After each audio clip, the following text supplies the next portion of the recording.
Hey everybody, and it's Angel's Calamity, and welcome to May I Take Your Order? I don't... Another weird game I found on itch.io. Let's check it out. Application for employment. Alright, I've been filling out a few applications today, and this is the last one. Okay. I've been applying to work at restaurants all over. It might not seem glamorous, but I want to see how different places are run. If I want to open my restaurant to someday, it's crucial to see what does and doesn't work. A friend told me I should save my top pick for last, and I should really kick him for that. My hand's about to fall off. Okay. It's a pretty ritzy establishment, but comfortable. Fancy, but not overpriced. Important clientele, but still kind and inclusive. If you can't make connections here, you're dead. Financially speaking. And the food, remarkable. I've never heard of anyone ever having a bad meal there. I gotta know how they accomplish so much. I try not to be too nervous and fill out this like it's any other application. My first name is... I don't know what we should name our person here. Look, we'll just go with me. Angel. Yeah. Okay. There we go, Angel. I fill in my address and try not to spare over my handwriting before getting to the personal section. Gender is, I am a female. And I finish filling out the form. I cap the pen and lean back in my chair. Man, it's nice to be done. Well, except for heading outside and turning them all in, one at a time. Oh no, I remember those days. Better get to it. I remember those days. 2 weeks later, I'm waist deep in my first Saturday shift at the restaurant. Busy doesn't even begin to describe it. After 7 hours of weekend rush, I'm ready to go home. I stop off at table 6 and go through the motions. Thank you for dining with us, sir. My name is Angel. I'll be your server this evening. He smiles at me. Pleasure to meet you, Miss Angel. Have you dined with us before? Oh, have you dined with us before, sir? Yes, indeed. I'm quite happy to be back. Just you this evening, sir? Just you this evening, sir? No, my girlfriend will be here shortly. I'll just have a cup of coffee while I wait for her. I'll go get that for you right away, then. No rush. Okay. Countless families and couples have come and gone today, but for the past hour, that one guy's been clogging up table 6. Are you doing all right, sir? He checks his watch again. Yes, I mistook the time. She'll be here any second. He's been saying that for the past 45 minutes. I'd tell him to pack it up and leave, but he doesn't have the look I'd expect of someone in his position. There's anxiety, but there's only a little bit, and there's no disappointment. Not a shred of doubt in his eyes. He really thinks. Excuse me. He looks up at me. It seems he's come to some sort of decision. Thank goodness. But this is a restaurant with crayons, correct? Yes, sir. We have those for kids. Excellent! A sting of ferocity enters his eyes, one that doesn't quite par naturally with crayons. One, please. In red, if you've got it. Yeah, sure. I'm not about to argue with the customer, so I head to the front. It's not exactly usual, but the guy's been sitting here for half an hour with no phone. I'm caught between pity and irritation, and hope for the umpteenth time that he has enough empathy to tip well on the single cup of coffee he's been nursing. There's a small tin with several crayons. We try to keep fresh ones ready. I grab a red crayon. We're gonna be nice to him. I snatch up a red crayon. No sense being mean to him. He may be weird, but he's probably having a bad night, so... 2.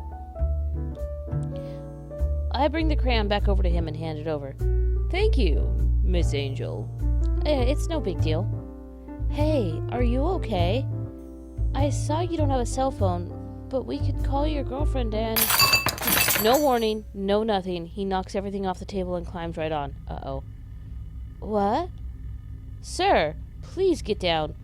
His deft hand scrawls a wide circle, then another, then sections off areas, slicing as though the crayon were a knife. He fills it with symbols. They look almost like zodiac signs. Homo sum humani me nihili nimium puto. Uh-oh. It's like I stood up too fast. There's a rushing to my head. There's a pressure, like my ears are going to pop. Oh. What? Whoa. Ah! The tablecloth rips and there's a smell of and there's a spray of sweet-smelling fluid. I leap away from the table as something bursts out. Oh, God. Oh, God. What them tentacles do, Daddy? Wait, this is not that kind of game. Or is it? Yet wet, spiked appendages are flailing all over, slapping and snaking their way over the windows and doors. Alright, I'm gonna go ahead and save.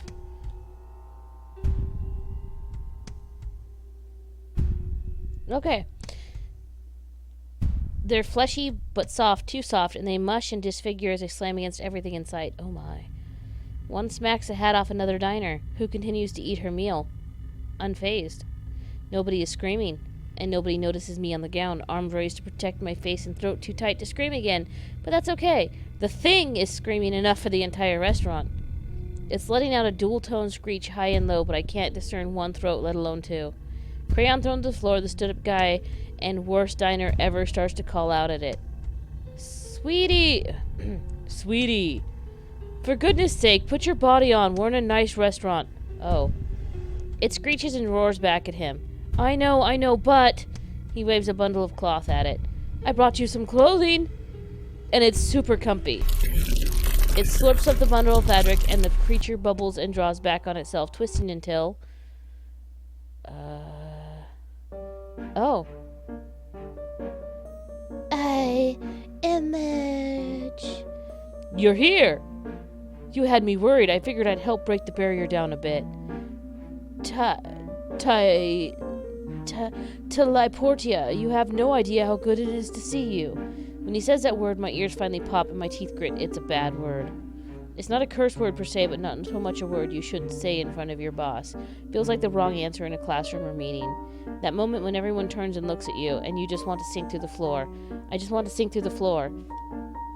I want to very quietly go get my coat and change my name and move to whatever the town is on the exact opposite point on the globe from where I am currently standing. You informed me that the barrier was to be frail in this portion of your world. I will hold you responsible for the trouble. He's beaming at the thing that came out of the hole, but I can't look at it. It hurts to roll my eyeballs towards it like I'm dehydrated. When I close my eyes, the dark behind my eyelids is so cool and so soft. Huh. There are tears running down my cheeks. I hadn't noticed. The guy, Hendrik, beams and gestures towards a gaggle of eyes and puffy wool. This is my girlfriend, Teleportia. Impudent microbe! I may choose to craft for myself the form of a creator, a birthing one. What? But I am capable of far greater creations than your prepubescent females. And far more erogeously, your inflamed ego thinks I would deign to refer to you as any form of companion? Her words wash over him like a gentle breeze. It looks like she could rip his face off, but her roars just make his eyes brim with joy. He's a simp. That's what's wrong with you. You're a simp. Boop. We've been dating for about 400 years now, and though the long-distance thing is an eensy bit of annoyance, we make it work. 400 years, that's a long time to be simping. The moment I finally devise an effective method of accomplishing your demise, I will rip your soul from your ever-regenerating body and chew it to a gruel. Okay. He sits down at the all-but-destroyed table and picks up his menu. But until that beautiful day when I can be with you forever, you're going to need to eat something else. Teleportia stops. She looks at me, and I bounce between eyes, trying to make contact with one that doesn't stare into my deepest inadequacies. There is human fuel here? I nod. Her mouth breaks open into a smile. Is that a smile? Excellent. You are spared from my punishment, Hendrik, if only for the moment. I mean, not bad. She sits down, but not on a chair. Dozens of her tentacles are still present throughout the entire room, spikes driven deep into the surfaces, blocking all the exits. She settles into one of the squishy appendages, looking pleased. So then maybe we should order an appetizer? It's not that I can't believe that this is happening. I have an open mind. But as far as sudden supernatural shifts in my life, I was really hoping for a wizard school. Or just a plain old haunting. Some ghosts are pretty cool, right? At least with a zombie or something, I know the rules here. What are the rules of this thing? Do I throw rice on the ground to stall her? Will she attack me if I touch her with iron? If I listen to my gut, but I can't make anything out but general foreboding. Demon? Demon? You summon demons, so that fits. But I don't know, something doesn't seem quite right about that. Maybe she's excuse me. Oh. I can barely think, but at least I can fall back on one set of rules. I struggle to stutter out the rote reply. Would you like to start off with a soup or salad tonight? The man grins and gives an eager nod. Could I please get the blue cheese salad in for my sweetie? The teleportia rolls her eyes and her teeth flash as she cuts in. Hendrik, I've been enough on these sham dates to know that ordering for your companion is rude. His face falls. But it's been ages since you've eaten any food. You're chewing on the fork right now. She gives him a glare and slowly places a slightly bent cutlery back down on the table. Fine. But before he can say another word, she makes her move. I don't want your advice, though. I want the young human to choose for me. Oh, no. He sighs, annoyed. But he checks himself before looking at me. I think he knows that she's putting me on the spot. I can appreciate that he's trying to look out for me. I mean, I'd appreciate it more if he could have not summoned some kind of eldritch thing during an already busy Saturday shift. Or at all. I use my throat open enough to squeak out. Tomato bisque, Caesar salad, or lamb chili? I'm not going to get her a salad, because she definitely looks more of like the flesh-eating type. I mean, look at her. I'm going to go with the lamb chili. That doesn't seem to mean much of anything to her. Great. And what would you like for your entree? She slams a fist on the table. My stomach lurches. First bring me the matter. This physical form requires fuel to sustain itself. I turn on my heel and fly out of there, an excuse to leave. If there are any kindly extra-dimensional beings looking down on me right now, I'd like to take this opportunity to thank them. I rush into the kitchen. Back in the kitchen, everyone's still bustling about. Other servers are calling in their orders. The ambitious cooks are working. The slightly less ambitious cooks are cracking jokes with each other. They're as oblivious to as the customers out front. I can see my manager discussing some menu changes with the head chef. Hey, does anyone else see what's going on out there? But nobody turns to look at me. Hey, I'm serious. What the hell is going on? Are they ignoring me? Do you expect me just to come back in here and bring the order like nothing's wrong? I take a sarcastic tone. Yeah, we got a blue cheese and chili for table 6. Just another usual night, right? Without any warning, a tray with the orders put down on the counter next to me. But other than that, there's no hint of a glance, no guilty looks. Hey! Nobody even flinches. Fine. Looks like I'm on my own. And did I tell you how lovely your eyes are this evening? From your ever-efflusive sewer pipe of compliments springs something worthwhile. I made most of them myself, but the eye in the center of my head was my reference object. Which one? There's like 3 in the center of your head. I couldn't even tell the difference. Your anatomy has gotten so much better since the last decade. It is easier when I have a fresh supply of study materials, so I suppose I can remain here long enough to consume some matter. Let no sentient being claim that I do not repay my debts. Well, that's just one of the perks of the job. Teachers can bring in some knowledge, cooks can bring some food, and surgeons can bring spare body parts back to their girlfriends. What? I can say with relative certainty that isn't how it works. If I ever find out this man's last name, I am never going to his hospital. I serve Portia her chili and try not to get too close. Please be careful, it's very hot. Remember, sweetie, that too much heat can injure. Silence, meat garden. I know what to do with volatile heat sources. She flings the scalding liquid across the table and it hits Hendrik square in the chest. Oh. Ugh. He rushes out to the bathroom, face red from the pain.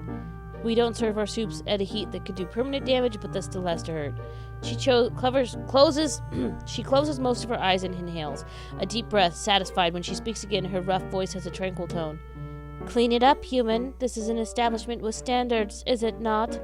Well, it was. I mutter. The elegant charm might be a bit altered by the sudden presence of giant tentacles. She snuggles down into her seat.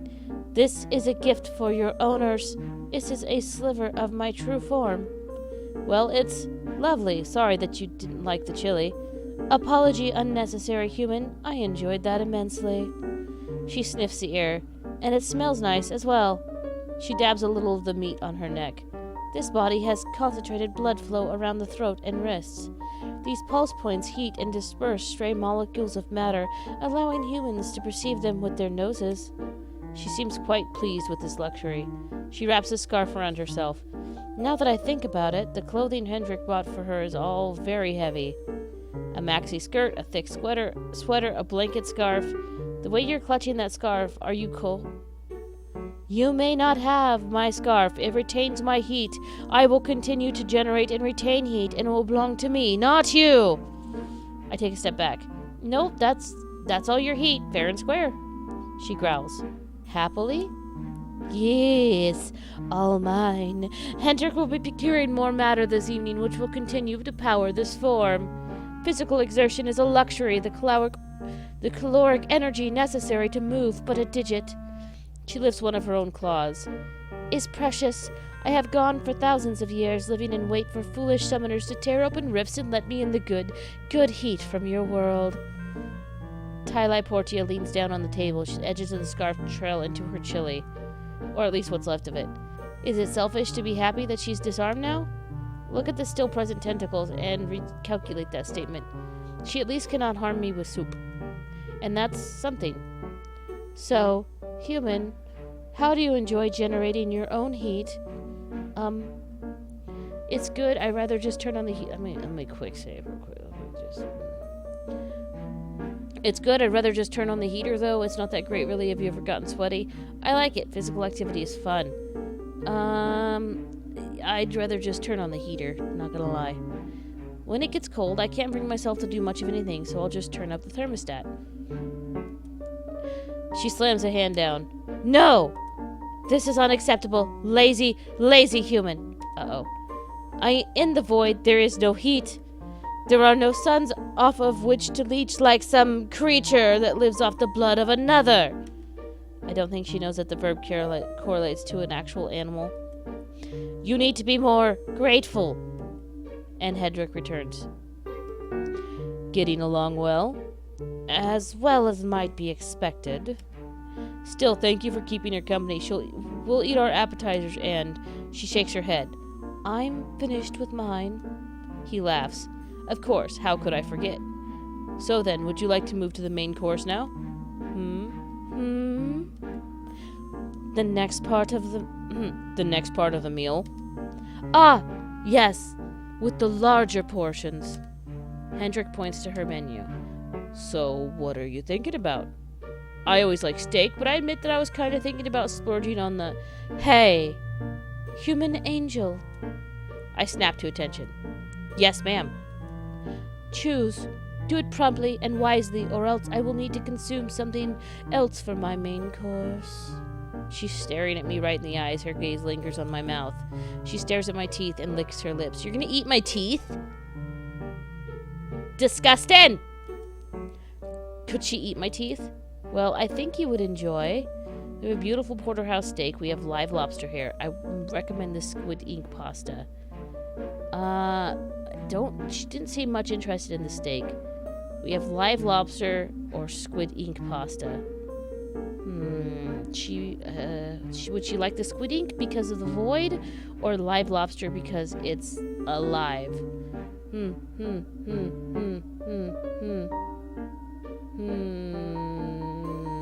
Live lobster. Hendrik gives a bit of a nod. That's my order too. It's been a while, but this is a special night. What? At what point did humans discover the joy of consuming live creatures? She looks so excited. Look at her. She's kind of cute. Wait, she doesn't think I'll serve it to her while it's still. No, sweetie, I'm afraid that most of us still are a touch prudent about that sort of thing. But they have a tank here, so the lobster is fresh. Feh. Nothing is as fresh as squeezing the life from a creature with your jaws. Feeling it writhe and struggle in a fruitless attempt to stave off the icy curtain of death. She's looking straight at my throat. Two lobster dinners coming right up. I rush away as quickly as I can. I try to convince the chef to let me serve the one lobster live. I don't think the chef's going to go for that. I feel downright ghoulish, but between me and a crustacean, I'm going to defend myself every time. But her reaction is the same as the last time. She prepares the dishes as usual, hands them off to me, never making eye contact or reacting to anything I say. Well, whatever. What is this? She lifts up the extra utensil. It's a lobster cracker. You use that to crack open the shell. This is a fair idea, but such a waste, Angel. To use this on a deceased creature... well, if the food is dead, isn't it easier to consume? She waves a claw at me. Not if you have to crack it open anyway. Hendrik is already digging the meat out of his. I like it. It's soothing to have a little tactile activity as part of your meal. Tyli Portia's claws slip on the lobster cracker. Meat shield, how are you employing your tool? Well, you either put the end of the metal bit over, raise it up and demonstrate. He holds the lobster cracker and one leg up, leaning forward so they're close enough for her to get a good look. She holds hers up, performing his actions, and promptly grabbing one of his hands, wrapping the cracker around his pointer finger and gripping it tightly. Uh-oh. Oh God. Poor guy. Oh! His finger juts out at an angle and blood drips onto the torn tablecloth. She cackles and throws the metal tool at his head. Fool! I can easily employ such a simple item. Ah! He's leaning away from his injured hand, the other on his face.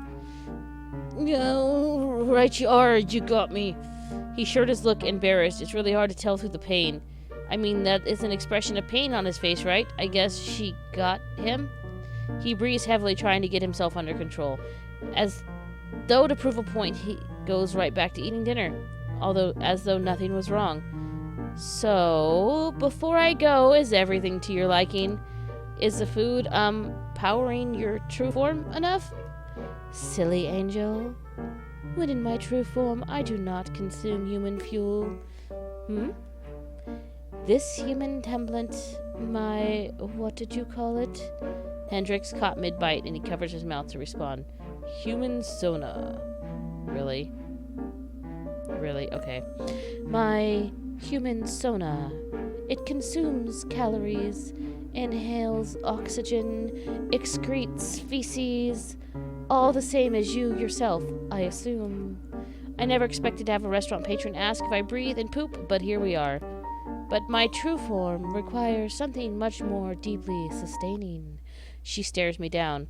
She looks at my teeth again. Stop that. Stop it. She looks me in the eye.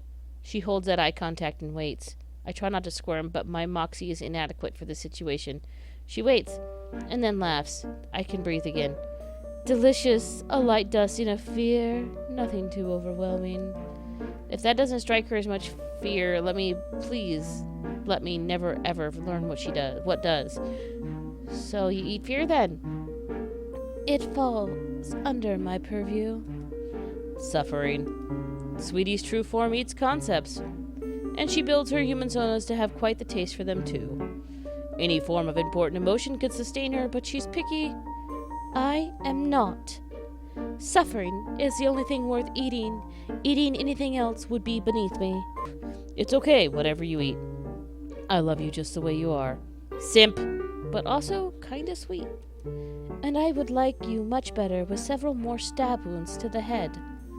Anytime, sweetie. Well, though I manage to sneak away for the next 15 minutes, I know that I'll eventually have to return. I try to strike up a conversation with the line cooks again. So, how do you guys feel about the recent tentacle invasion? Of course, nobody responds. Yeah, it's hard to really put it into words, huh? No response. Dishes click. I guess a spooky atmosphere has a certain charm, but I don't think it'll catch on with the baby boomers.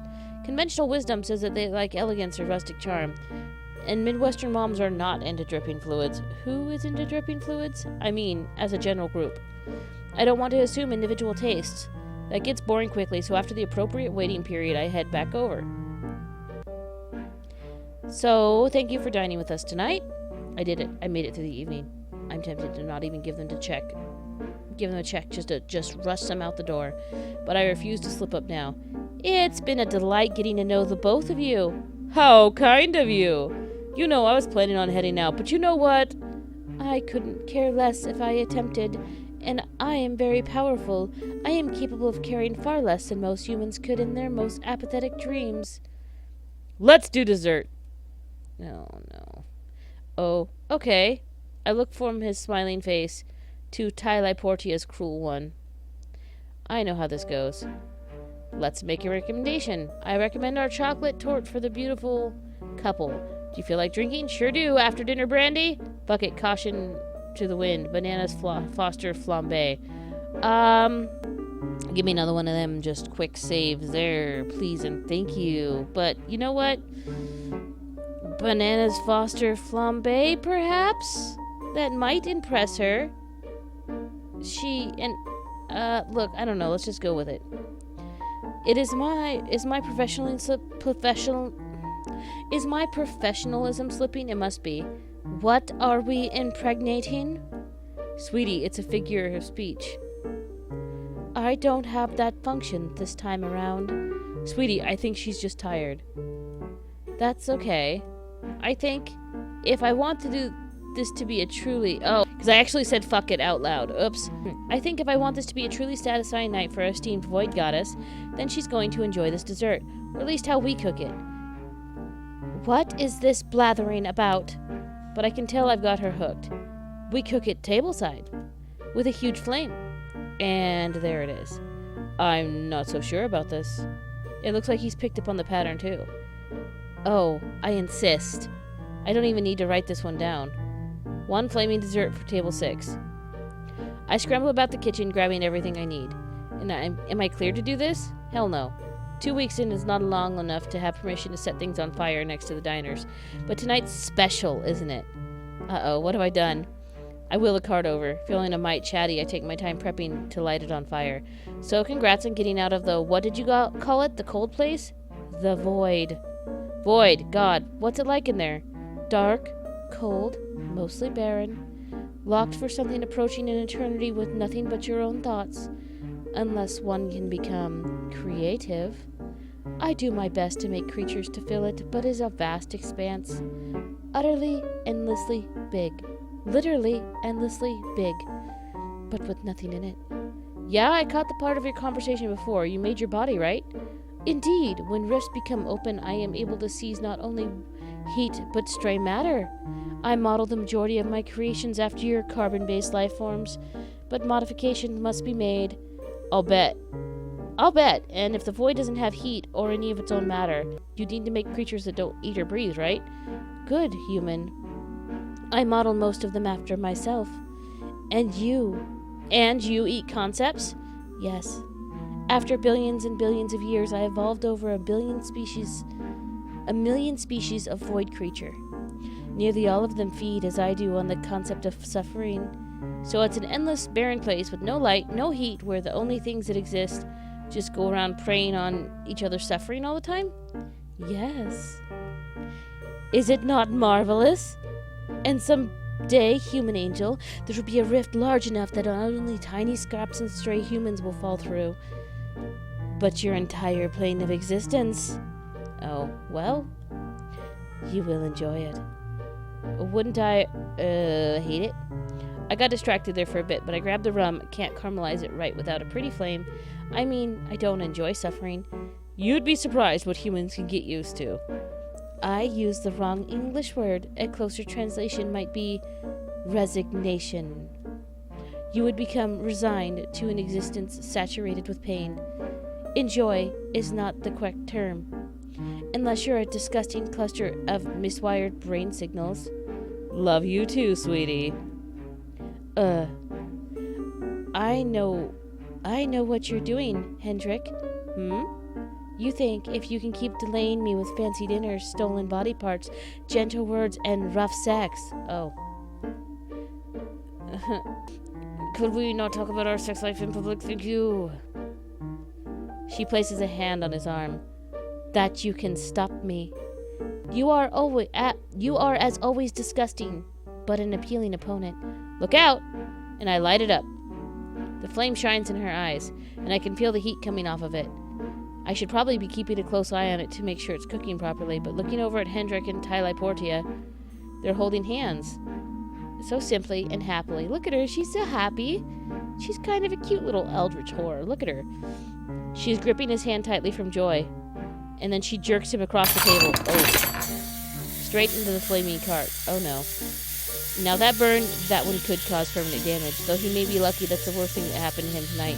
He executes a perfect stop, drop, and roll as soon as the flames are out. Oh no! Oh no! Ish, though he's far from unscathed. Human, this was a fantastic dinner. Bring us the statement so that we might repay you for our noble worship and gifts. I salute and wheel out remains of the upturned cart away. It's not long before I return with a bill in hand. He takes a check. He seems to do a bit of calculation in his head, then lays down some cash. Well, this evening wasn't a complete waste of time and effort. Organ ravioli. Hendrik looks up at her. God, this poor dude. You may have one short, friendly embrace. He jumps to his feet, arms wide open to hug her, and one of her tentacles slam into him, throwing his body across the room. It slams him into the wall, and he ragdolls to the ground. Hug transaction complete. Oh no, did you just kill him? She heaves a sigh. Would I were so lucky. No, human, I have merely rendered him unconscious. That's good. Via severe cranial hemorrhaging. That's bad. He will sleep it off. I've ripped his limbs off before. He can take it. She looks almost fond. She gets up and walks over to him and grabs him by the foot. I suppose it is time for him to return to his residence. She perks up. Or I can abandon his body in a trash unit. Perhaps nobody will find him and he will be placed inside a trash compactor. She turns to drag him away. I ask, Miss Portia? She turns, quizzical. Human, I am departing. You've made it through this evening unscathed. You have little to no ability to comprehend how fortunate that makes you, but I suggest you make an attempt. I clear my throat. I think I'm trapped. I gesture around to the restaurant. Oh, yes. I had forgotten. Your world usually has even more light, does it now? She shrugs. Well, I had no hand in this. And with that, she waves aside a tentacle and marches through the front door. Hendrik's head thuds against the ground as she walks down the staircase and out of sight. When I hear the front door close, oh, another server bumps me in the shoulder stepping past. They give me a dirty look and keep heading their way. And just like that, I'm back. I get moving, clearing the table, scooping up the check. I check the tip. 40%. It might not cover emotional distress, but it'll cap off the shift well. This was quite the experience. But for my own safety, I think I'm going to skip the 2 weeks' notice. I came here to learn something new, and I say that goal was more than accomplished. Well, is that the end? Ending 4, a hug goodbye. Okay. So that was May I Take Your Order. Look, if you guys want me to get some more endings of that and play it some more, I'd be happy to do that. Just let me know in the comments below. And everybody, thanks for watching. We'll see you guys in the next video. Bye-bye.